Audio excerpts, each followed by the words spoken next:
নবী বলবেন উমর যাও, আল্লাহর সামনে যাও। হযরত উমর রাদিয়াল্লাহু তাআলা আনহু বলবেন, ওগো নবী, আমি আল্লাহর সামনে যেতে পারবো না, আমি কি হিসাব দিব?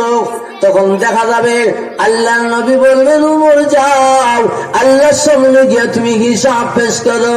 হযরত উমর যখন আল্লাহর সামনে যাবেন, আল্লাহর সামনে যাওয়ার সাথে সাথে আল্লাহ রব্বুল আলামিন হযরত উমরকে সালাম দিবে। সালাম দিয়া বলবেন উমর, ও উমর, তুমি হইলে আমার নবীর দুয়ার ফসল। আমার নবী তোমাকে দোয়া কইরা ইসলামের ভিতরে এনেছিল, আমার নবী দোয়া করে তোমাকে এনেছিল ইসলামের দিকে। ও উমর, আমার নবীর দুয়ার ফসল, আমি আজ তোমাকে লাঞ্ছিত বঞ্চিত করব না রে উমর। ও উমর, আমি আজ তোমাকে কিয়ামতের ময়দানে পুরস্কার দিব। যাও যাও, তোমার কাছ থেকে কোনো হিসাব নিব না, বিনা হিসাবে তোমাকে জান্নাত দিয়া দিলাম।